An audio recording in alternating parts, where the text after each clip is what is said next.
Vamos lá novamente, né? Boa noite a todos. É um prazer tê-los na nossa casa para ouvirmos uma palestra hoje.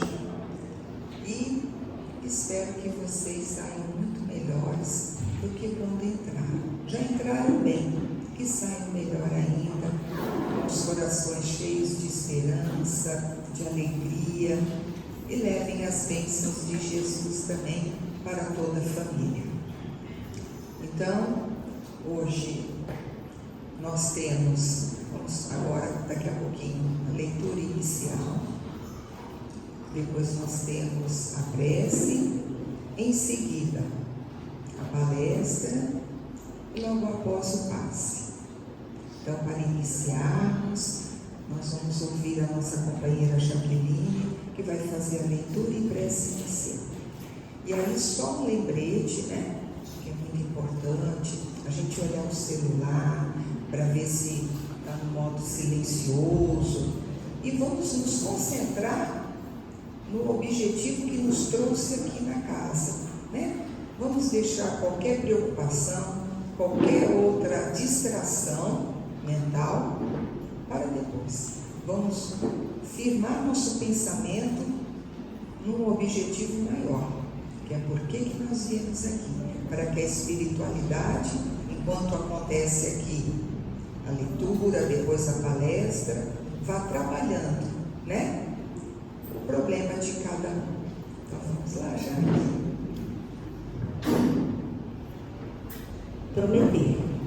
Prometendo-lhes liberdade, sendo eles mesmos servos da corrupção.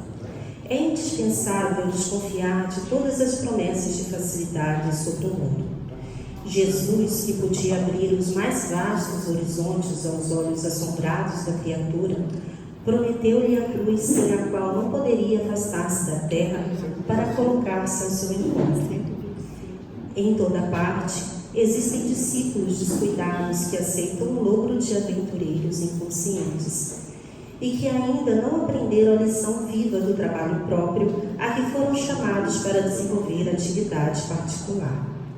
Os fazedores de revoluções e os donos de projetos absurdos prometem maravilhas, mas se são vítimas da ambição, servos de propósitos inferiores, escravos de terríveis enganos, como poderão realizar para os outros a liberdade ou a elevação de que se conservam distantes? Não creias em salvadores que não demonstrem ações que confirmem a salvação de si mesmos. Deves saber que foste criado para a gloriosa ascensão, mas que só é fácil descer. Subir exige trabalho, paciência, perseverança, condições essenciais para o encontro do amor e da sabedoria. Se alguém te fala em valor das facilidades, não acredites. É possível que o aventureiro esteja descendo, mas quando te façam ver perspectivas consoladoras através do suor e do esforço pessoal, aceita os alvitres com alegria. Aquele que compreende o tesouro oculto nos obstáculos e dele se vale para enriquecer a vida, está subindo e é digno de ser seguido.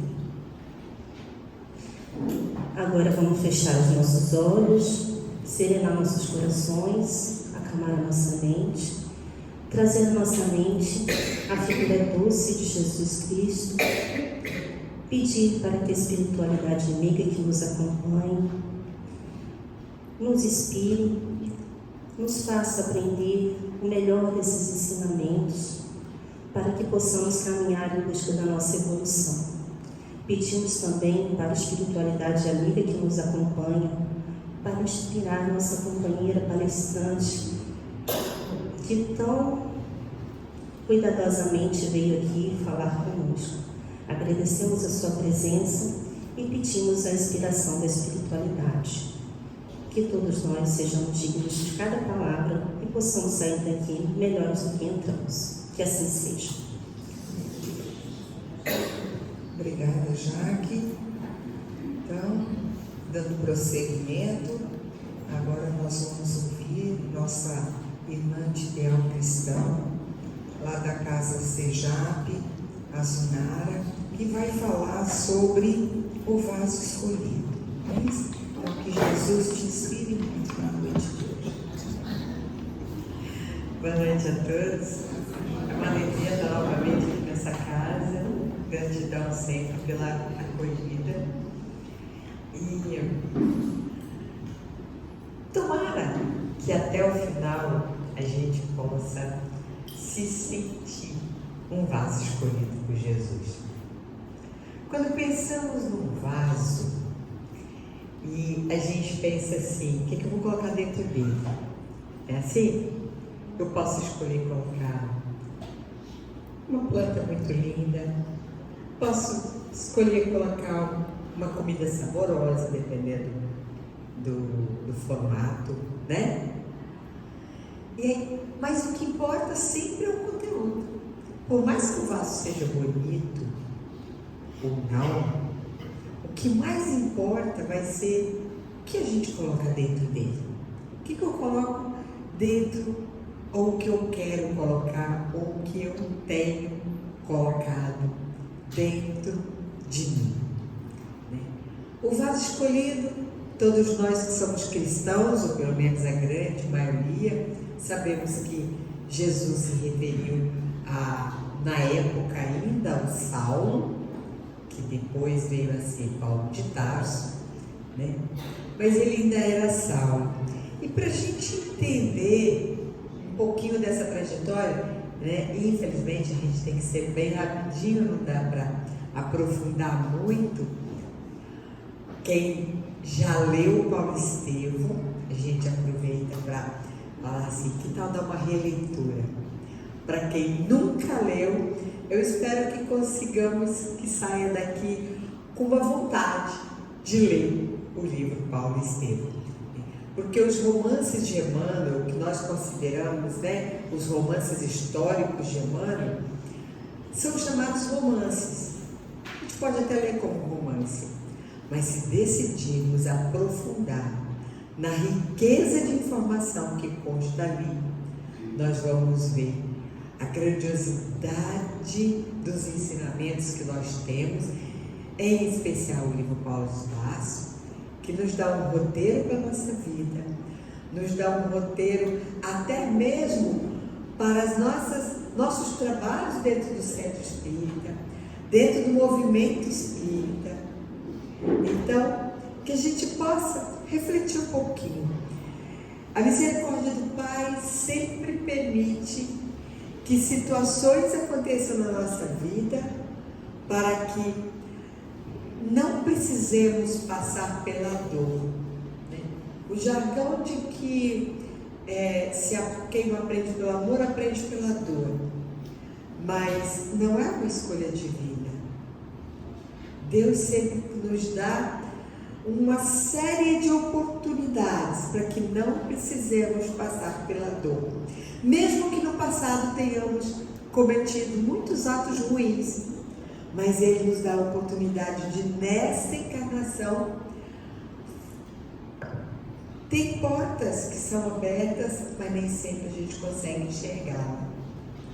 Então, vamos passar só rapidinho pelos antecedentes de Saulo, para entender quantas situações maravilhosas a misericórdia divina possibilitou para o Saulo, e ele, infelizmente, como muitos de nós, de uma vida inteira, de muitas encarnações, não percebemos. Tinha dentro do templo de Jerusalém um grande rabino chamado Hilel. Ele era um grande estudioso do Velho Testamento, né? Das Escrituras na época, não era o velho para ele, né? Eram as Escrituras. E ele, no estudar as Escrituras, ele conseguiu chegar a um entendimento. A lei maior é o amor. E Hilel passou toda a sua vida pregando no templo, trabalhando com os discípulos dele, que chegavam, os aprendizes, colocando sempre isso, o cerne que contém as escrituras sagradas é o amor. Amor ao outro, amor a si. ele não conseguia encontrar entre os que trabalhavam ou que estudavam com ele no templo alguém que pudesse dar continuidade. E ele então decide ensinar seu neto, ainda muito jovenzinho. O neto Gamaliel é acompanhado pelo avô, e o avô ensina para ele as riquezas contidas nas Escrituras, onde o maior fundamento da lei divina era o amor. E que se desenvolvêssemos isso na nossa vida, teríamos esse encontro maior com a divindade.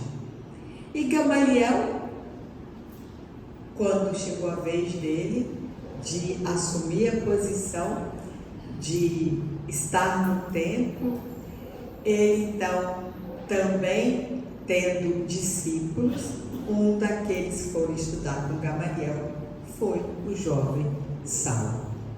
Saulo, que nasceu na cidade de Tarso e teve um decreto romano que todo aquele que nascesse na cidade de Tarso teria a cidadania romana. Então ele, que era de descendência judia, nasceu numa cidade que lhe deu a cidadania romana. E pelas condições materiais da família, lhe foi permitido estudar nas melhores escolas, com os melhores professores gregos. Então, era mais uma característica que se unia no link de conhecimento daquele jovem, para que ele pudesse, da melhor maneira, ser um grande rabino, porque ele estava sendo preparado para ser um rabino que iria, pela sua eloquência, pela a sua condição de entendimento, ele poderia assumir a posição de Gamaliel no templo. Mas ele ainda era um doutor da lei, não um rabino. E ele, como doutor da lei, ele tendo Gamaliel como seu instrutor, onde ele poderia aprender que o amor é que é o cerne das Escrituras, ele preferiu ouvir uma outra linha de um outro rabino que ensinava a leitura, que era Shammai. E ele então deixou que o lado do orgulho, que aquele lá que era ensinado pelo outro, falasse mais forte do que o que Gamaliel colocava para ele.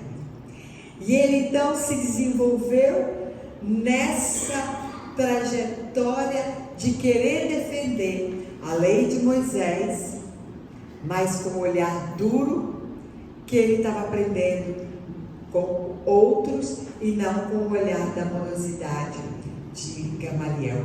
E aqui eu vou fazer um pequeno parênteses.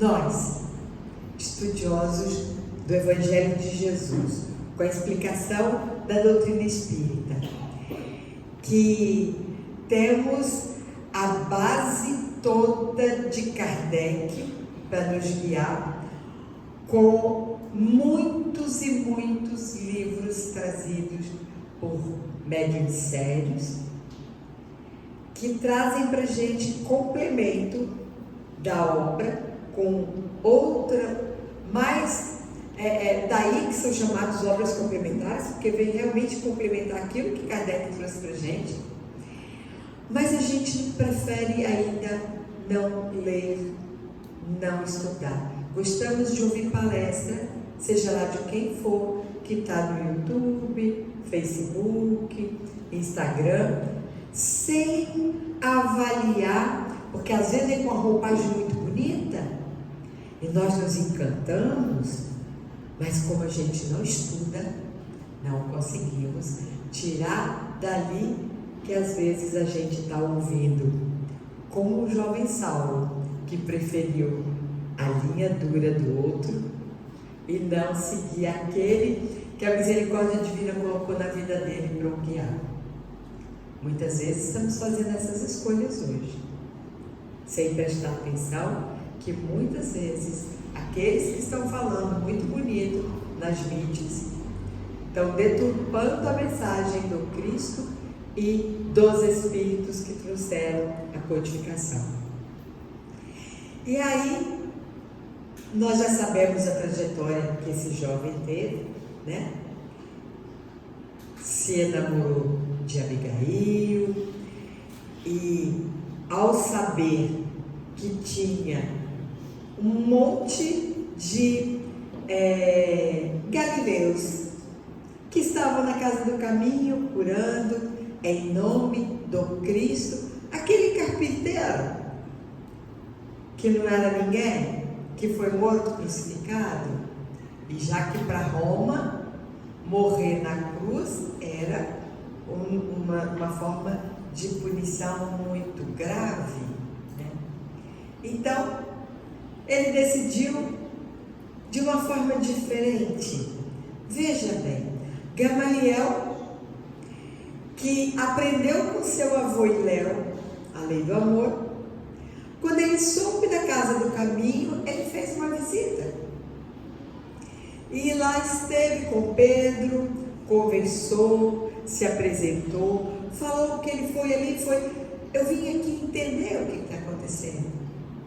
Como que vocês fazem diferente?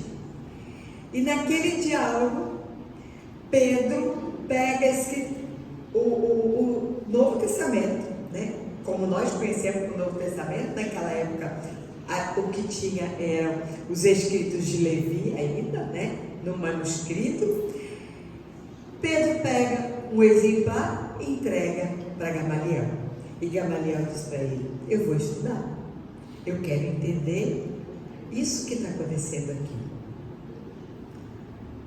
Saulo também ficou sabendo do que acontecia na casa do caminho, foi lá para ouvir, e quando chegou, vendo aquele rapaz humilde lá na frente pregando e usando uma retórica fantástica, mexeu com os brios dele, do orgulho. Ele: opa, quem é esse que está ali na frente falando em nome de Deus e numa casa que dizem que cura? Então aqui tem feiticeiros, tem. E ele começou então a ter um embate com Estevão. E nesse diálogo dele com Estevão, que ficou longe de ser um diálogo, onde ele queria impor, né, toda a condição dele, ele demonstra, segundo nos narra Emmanuel, né, no livro Paulo e Estevão, que ele começa uma conversa colocando que como que eles podiam ser, né, assim, simples, trazendo a escritura daquela forma, porque nós sabemos, pelo que nos traz Emmanuel, que Gesiel, que era o nome anterior de Estevão, era um grande estudioso de Isaías, e a fé que ele tinha em Deus era gigantesca pelo entendimento que ele tinha de Isaías. E ele então usava a escritura para falar, e ele falava do Evangelho de Jesus e fazia o link com as escrituras mosaicas. E isso mexeu muito com Saulo, né? E ele colocou que era impossível aquilo, né? E ele então coloca dessa maneira, e eu não decoro, viu, gente? Ele começa assim, até de uma forma agradável, né? Piedosos galileus, piedosos, onde o senso de vossas doutrinas estranhas e absurdas, como ousais proclamar a falsa supremacia de um nazareno obscuro sobre Moisés, na própria Jerusalém, onde se decidem os destinos das tribos de Israel invencível? Quem era o Cristo? Não foi um simples carpinteiro? Ali ele estava esquecendo tudo que ele aprendeu com Gamaliel. Deixou tudo de lado. E a gente faz isso às vezes, esquecendo tudo que aprendeu com o Evangelho do Cristo em algumas situações que o nosso orgulho fala mais alto. Acontece assim na nossa vida? Mas, vamos lá. Estevão, né, que tinha aprendido bem o Evangelho, e ele coloca: ainda bem que o Messias fora carpinteiro, porque nesse caso a humanidade não ficaria sem abrigo. Ele era de fato o abrigo da paz e da esperança. Nunca mais andaremos ao léu das tempestades, nem na esteira dos raciocínios quiméricos de quantos vivem pelo cálculo sem a claridade do sentimento.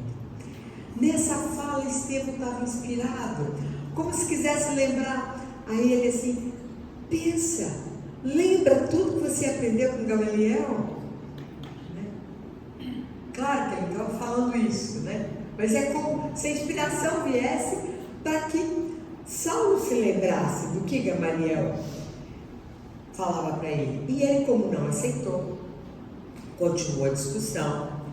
Deu a hora de encerrar a preleção, porque eles tinham outros afazeres, e não é assim na nossa casa espírita. A gente não tem horário para começar e terminar uma tarefa. A gente está aqui, o reloginho está ali contando o tempo, né? Então, Estevão deu por encerrado. Quando ele dá por encerrado, aí o orgulho gritou. Ele: opa, não terminei o que eu preciso falar não. Peraí, não vai parar não. A arenga continua. E Estevão disse para ele que ele não ia discutir. Também assim não acontece quando a gente quer provar um ponto de vista. Às vezes a outra pessoa não quer discutir, a gente continua aí, batendo naquela tecla, que a gente quer provar que nós temos razão, que a gente que está certo, mesmo que a gente esteja. Emmanuel diz que a maior situação de renúncia que já teve aqui dos encarnados nem é Saulo transformando em Paulo, mas de Maria de Magdala, que mudou completamente, porque ela teve que vencer vício, e Saulo não tinha vício. Saulo tinha muito orgulho e vaidade, mas não era investido dos vícios da carne, né? Então, ele falou para Estevão que Estevão estava intimado a prosseguir o diálogo. É o cúmulo da arrogância, né? Intimado. Estevão disse para ele que o Cristo ensinou para ele que você não tem que discutir, que não vai continuar isso. E falou: olha, se você tiver alguma coisa legal contra mim, afinal ele é o doutor da lei, né? E eu sou poder. Se tiver alguma coisa legal, ok, mova o processo contra mim e use a lei. Mas se você não está encerrado aqui, só Deus pode me arguir, só Deus. E aí Saulo então falou: a minha autoridade é insultada pelo vosso fanatismo, minha autoridade, nesse recinto de miséria e ignorância. E aí o que ele faz? Realmente ele cumpre o prometido. Ele volta para o Sinédrio, chama uma pessoa lá chamada Neemias, convence ele a entrar com uma denúncia falsa contra a Casa do Caminho, em especial Estevão. E não bastasse a denúncia falsa, Saulo adultera ainda aquela denúncia, onde ele acrescenta algumas coisas a mais. Será que no nosso dia a dia a gente também não adultera algumas informações, desde que seja a nosso favor? Uma fala, às vezes mesmo um documento, para me favorecer em alguma coisa? Tem tantos que se dispõem a fazer algo assim, né? Parece que essas coisas estão muito longe, mas ainda faz parte da nossa da nossa condição ainda de tentar vencer o homem velho, né? De tentar vencer o Saulo, que ainda está muito dentro da gente, para transformar em Paulo.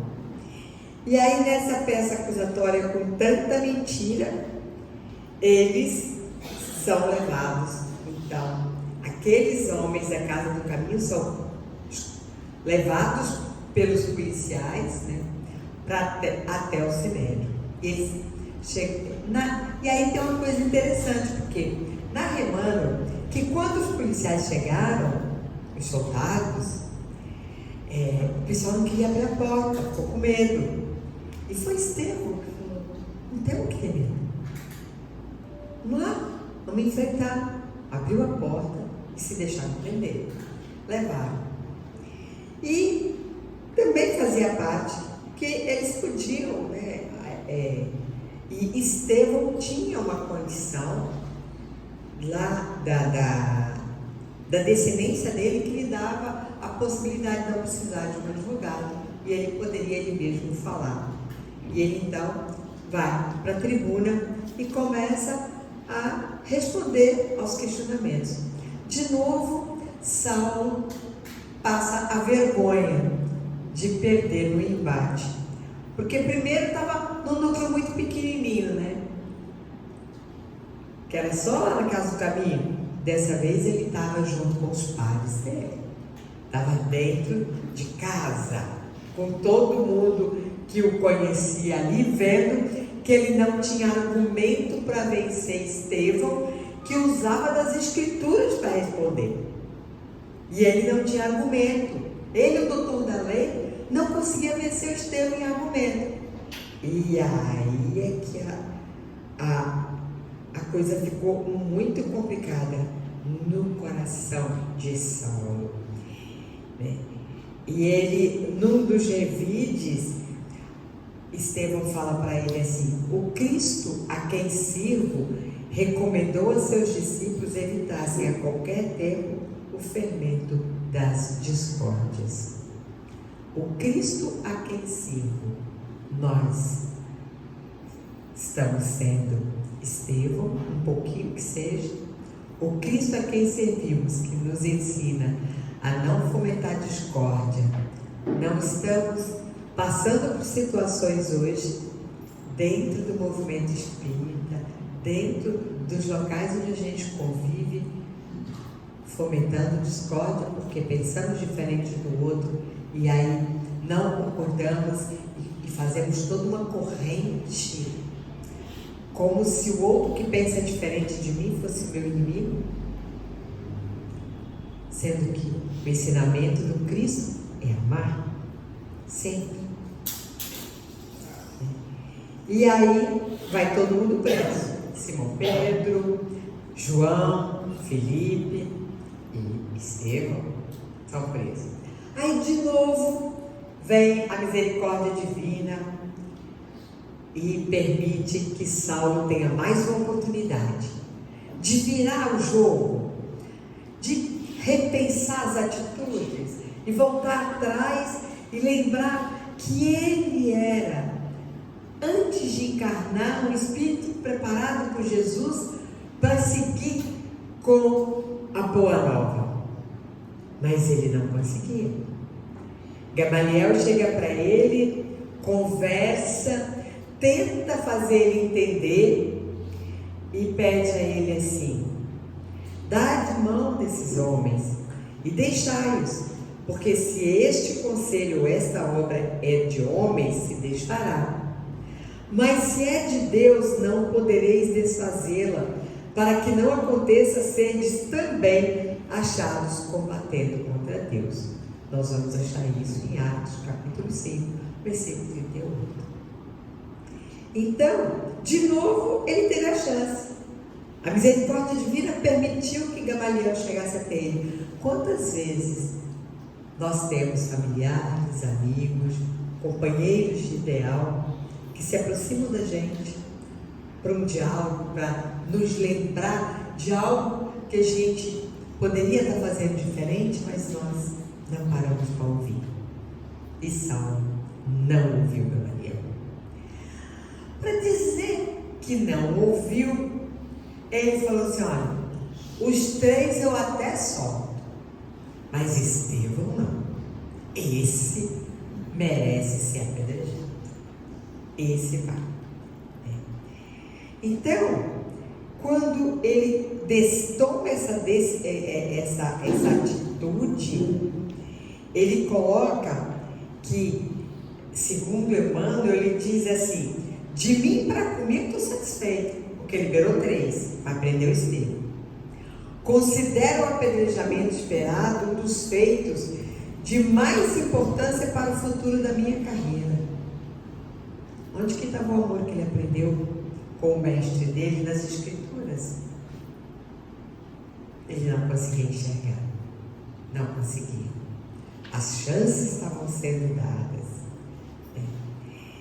E aí, nós sabemos que acontece o apedrejamento, sabemos que ele passa, a partir daquele momento, mover processos, onde foi aberto ali, quando ele decide o apedrejamento de Estevão, e ele pede a autorização para o combate aos cristãos, e aí começou a grande perseguição aos cristãos.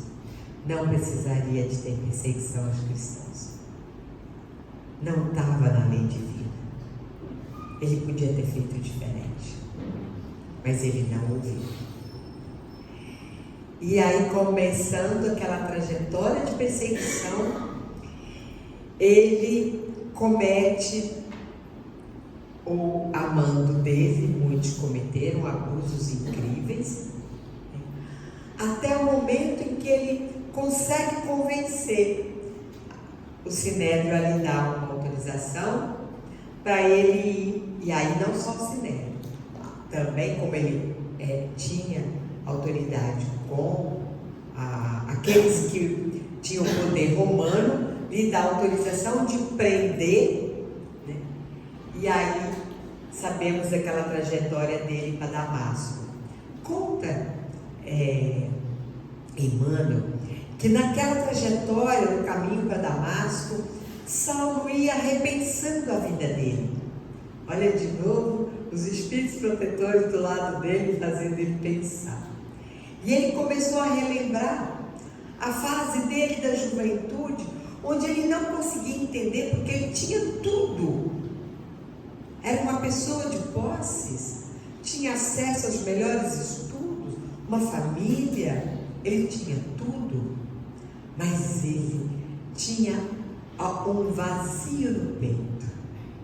Isso tudo ele ia repensando enquanto caminhava para Damasco. Ia tentando entender a causa, o que faltava para ele, mas ele não entendia. Somente na entrada de Damasco, quando Jesus aparece para ele e ele pergunta: quem sois? E Jesus disse: eu sou Jesus, aquele que você persegue. Por que me persegue, Saulo? E nesse momento que nós sabemos que ele perde a visão, e Jesus pede que ele entre em Damasco, e lá, aí vem mais um ensinamento para nós. A misericórdia de Deus é tão fantástica, que ela nos permite conviver, ou em algum momento nos encontrar com aqueles que a gente precisa desenvolver o perdão. Jesus então aparece também lá para Ananias e diz: Ananias, eu preciso que você vá lá na rua tal, na pousada tal, porque o moço Saulo de Tarso lá se encontra e precisa de você. E Ananias então: opa, peraí, mestre, mas não é ele o grande perseguidor dos cristãos? Não é ele que está matando todo mundo? E está vindo aqui para prender todos os cristãos, inclusive me matar. Eu sou o foco principal dele, segundo informações. E Jesus então diz para ele ir, porque Saulo era o vaso escolhido dele. Então, Ananias vai, obedece ao Cristo, chega até lá e ele não cura de imediato, né, gente? A narrativa mostra que ele impunha a mão e Saulo sentia como que escamas caindo da vista. Ou seja, quantas camadas eu coloquei de escamas na minha vista nessa trajetória imensa de encarnação após encarnação que não me permite enxergar o amor do Pai para comigo nas diversas situações que me acontecem. E o que preciso desenvolver em mim para permitir que essas escamas caiam? Saulo abriu o coração para a escama cair. E as escamas caíram. Mas ele não se transformou de imediato. Foi preciso seguir o deserto, porque assim que ele se viu bom, o primeiro passo que ele deu foi de novo o orgulho falar mais alto. Ele foi para dentro de uma sinagoga. Agora, para falar do Cristo, mas com a mesma arrogância que ele falava quando ele falava de Moisés. E aí, de novo, ele não foi aceito. E ele não entendia. Quando ele foi guiado para o encontro com o antigo mestre Gamaliel, Gamaliel então lhe perguntou, lá no deserto: Saulo, qual foi a oficina, qual foi o trabalho que seu pai te ensinou quando você era jovem? Porque era da cultura da época, não importava a classe social, eles tinham que aprender uma profissão. E aí ele falou assim: tecelão. Ele falou assim: então, viva de tecer. E ele passou aqueles 3 anos no deserto, teve a oportunidade de ser acolhido pelo casal que foi lá para o deserto para fugir dele, para não ser morto, né? E fui acolhido com amorosidade. No final, quando ele se abre para eles e se identifica, aquele casal dá um grande ensinamento de cristianismo no coração. Perdoou e ainda voltou com ele, para que ele não fosse sozinho, para que ele tivesse o apoio de cristãos. E ele segue a trajetória com muito sofrimento, sabemos, né, da trajetória de Paulo, aí agora Paulo. Não foi aceito de imediato na casa do caminho. Como ser aceito de imediato? Quem acredita que alguém muda assim, ó, vira a chavinha, hoje você é anjo. Até ontem você infernizava todo mundo. Hoje você é um anjo de candura. Quem consegue fazer essa virada? Ninguém.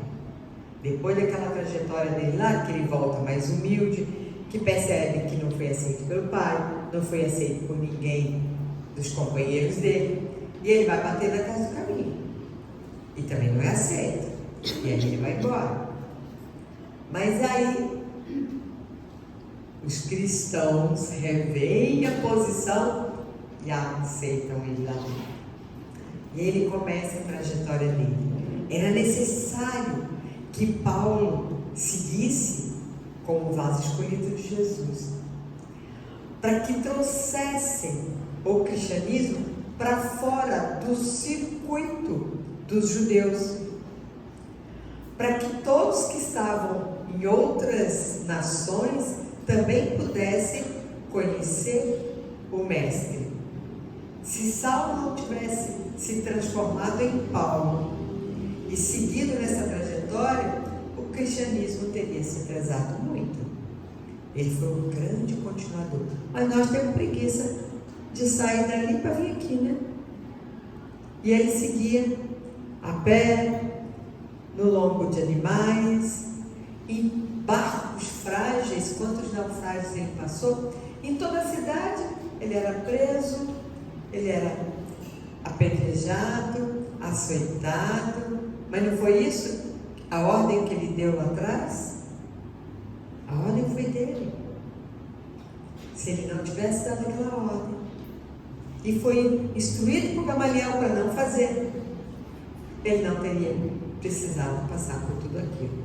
Ele teria seguido para ensinar o ensinamento do Cristo, tendo Abigail com ele, um suporte familiar, tendo Estevão, seu cunhado, junto. Mas a misericórdia do Pai continua. Abigail desencarnada, Estevão desencarnado, seguem como anjos tutelares de Paulo durante a vida. E no momento em que Paulo estava muito fragilizado, Abigail aparece para ele, não só Abigail, né? Mas o diálogo com Abigail é o que sempre nos chama para uma reflexão grande, para que nós possamos colocar na nossa vida. Quando ele pergunta para Abigail: o que fazer para adquirir a compreensão perfeita dos desígnios do Cristo? Nós já sabemos o que o Cristo espera de nós? A gente às vezes se pergunta, né? O que eu estou fazendo aqui? Qual é a minha missão? E ela só apenas responde para ele: ama. Oi, isso ele aprendeu lá no cérebro, ele aprendeu com Gamaliel, ele só não colocou em prática, não botou no coração, mas já estava lá. E aí ele continua, e o diálogo é muito grande, eu trouxe só pequenas frases, mas que não dá tempo. E ele pergunta: como fazer para que a alma alcançasse tão elevada expressão de esforço com Jesus Cristo? Trabalha. Aí a gente não quer assumir trabalho na casa espírita. Ou se propõe, a gente quer algo que dê notoriedade. É o orgulho do Saulo. Emmanuel trata disso chamando de servicinhos, a importância de servicinhos. Pequenos serviços, mas oh, que grande! Por muitos anos eu fui tarefeira da casa de Gladys, em Belo Horizonte, uma casa muito grande. E os pequenos serviços eram que realmente chamados a atenção para a importância deles quando os trabalhadores espirituais se manifestavam. Depois, quando eu mudei para o Espírito Santo, muitos anos em Nova Venécia, no Paulo Estevão, e aí tinha uma trabalhadora fantástica, simples. Às 7 da manhã, o Paulo Estevão tem um estudo, que é o estudo do Evangelho, de segunda a sexta, 7 horas da manhã. Quando eu me mudei em 96 para Nova Venécia, esse estudo já acontecia há anos, continua acontecendo até hoje. Termina o Evangelho e começa de novo, termina o Evangelho e começa de novo. E cada dia uma pessoa diferente na casa que explica o Evangelho. Eles vão seguindo, até encerrar o Evangelho e começa. E tinha essa tarefeira, morava num bairro bem distante, não tinha poder aquisitivo alto, muito pelo contrário, com chuva, sem chuva, pegando o ônibus se pudesse, se não a pé. Ela abria o Paulo Estevão antes das 7, para que as pessoas que fossem para lá para estudar o Evangelho antes de ir para o trabalho pudessem encontrar uma casa já aberta e harmonizada. E se chovesse e a água entrasse pela porta, ela enxugava, limpava tudo e recebia a gente na porta sempre com 2 balinhas. Dava um abraço carinhoso e falava assim: para adoçar seu dia. Essa menina desencarnou, já tem um tempinho. Que falta ela faz? Que falta? Todo mundo que frequenta o Paulo Estevão fala: gente, chegar às 7 e encontrar a porta fechada. Que dificuldade de encontrar um trabalhador que abra a porta do centro. Parece insignificante, né? Mas é de vital importância. Porque se uma pessoa é guiada pelo Espírito Protetor para ir até lá, para escutar a explanação do Evangelho, e ela chega e encontra a porta fechada, ela vai embora. Servicinho. Então, trabalha. E aí ele pergunta a mais: Que providências adotar contra o deserto destruidor? Espera. A gente semeia e quer colher o fruto agora. Semeamos, mas como diz Jesus, nem sempre quem colhe é quem semeou. Mas a vitória é de ambos, o semeador e do ceifador. Mas nós queremos colher o que semeamos agora, não queremos deixar para depois. E aí, para encerrar, a última perguntinha: onde a liberdade do Cristo, onde as vastas esperanças de seu amor trouxeram a humanidade inteira sem exclusão dos filhos de outras raças? A discriminação ainda existe, de todos os tipos, hoje. E às vezes a gente se pega questionando, escutando companheiros espíritas, questionando, né, que a doutrina precisa ser atualizada, porque Kardec está ultrapassado, mas a gente não aprendeu ainda o básico. Não aprendeu Kardec, não aprendeu o Evangelho do Cristo. E aí, apenas em termos dessas forças heterogêneas que a gente convive no dia a dia, ela responde para ele: perdoa. Então, não foi à toa que eu escolhi a camisa de hoje com as palavras de Abigail. Trabalho, espera, perdoa.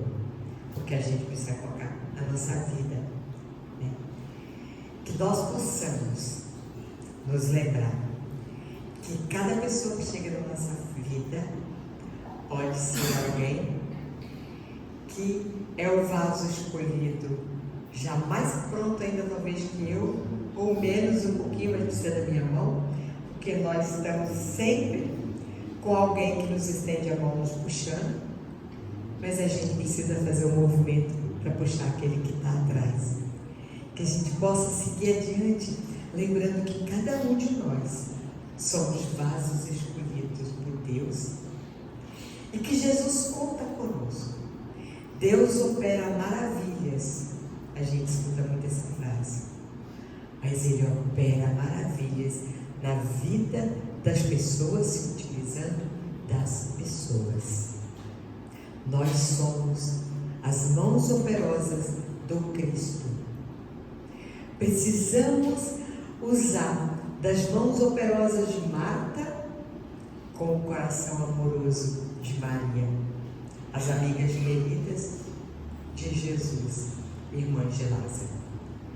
Que possamos nos lembrar que somos todos vasos escolhidos e dar o nosso melhor, sem precisar aumentar a dor, porque podemos passar assim por esse restante de trajetória com mais paz, mais harmonia na nossa vida. Que Jesus abençoe a todos nós. Vamos orar.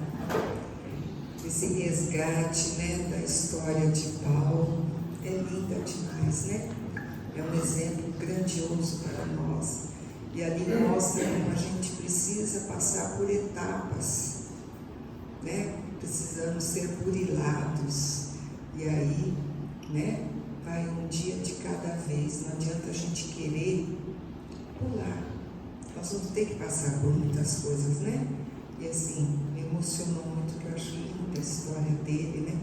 Como é que ele desce do orgulho dele, que ele tinha demais, né? Mas precisou de 39 de batalha. Só assim, 39, né? Então nós vamos precisar de quantas? Aliás, quantas nós já levamos e ainda não aprendemos? Não vamos contar não, segredo. Segredo, deixa para lá, deixa abaixo.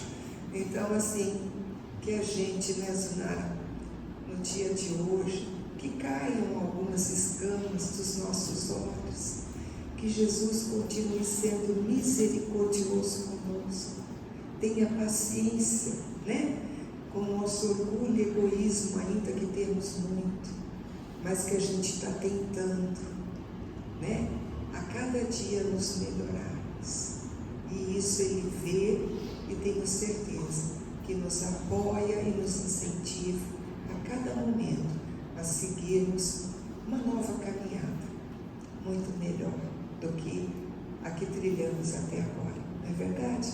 Muito obrigada, foi muito bom mesmo, tenho certeza que todos gostaram muito desse resgate e vamos fazer aquela reflexão necessária depois, né? Lá no travesseirinho, vamos fazer a reflexão. E aí, assim, venha sempre, tá? Nos brindar com esses estudos muito gostosos. Nós temos aqui na casa um carrinho fraterno, fica ali no cantinho, e ele, assim, ele é muito útil para as pessoas que batem a nossa porta. Quem mora em casa sabe, né? A campainha toca o tempo todo, né? Todo momento tem uma pessoa lá batendo, pedindo um auxílio, uma ajuda. Na fraternidade não é diferente. Todo momento que a gente está aqui na casa, passa alguém pedindo uma ajuda, um alimento, um trocado, porque as pessoas estão, né, cada vez mais necessitadas. E esse carrinho ajuda muito nesse momento, né? Aí a pessoa vem, a gente sempre tem alguma coisa para doar.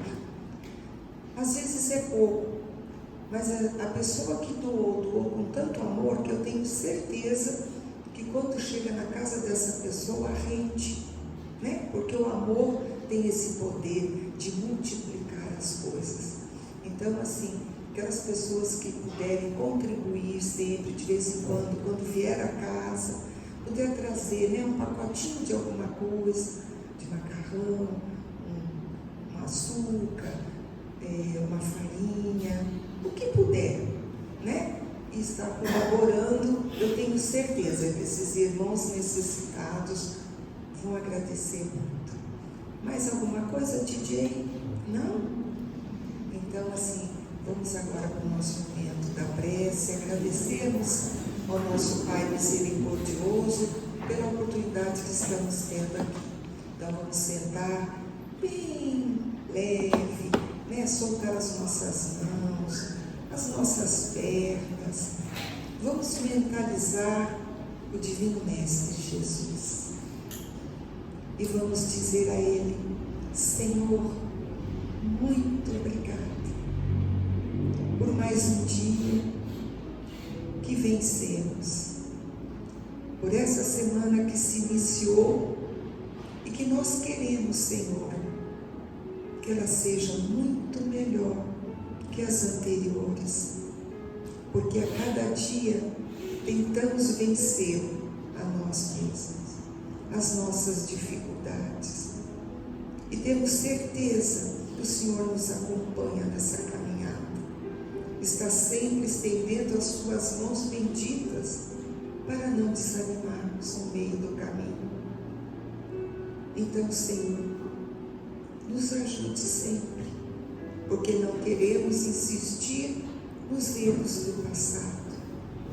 Queremos daqui para frente olhar para os nossos irmãos com mais bondade, olhar para eles fraternalmente, sem julgarmos, procurando sempre o lado bom deles. E nessa caminhada, possamos todos nos dar as mãos, numa só corrente de esperança e de fé, e que possamos levar essa noite para os nossos lares, as Tuas bênçãos, Senhor, que sentimos que nesse momento são derramadas fartamente sobre nossas cabeças. Ajuda-nos, Senhor, guia-nos, Senhor, hoje e sempre, que assim seja.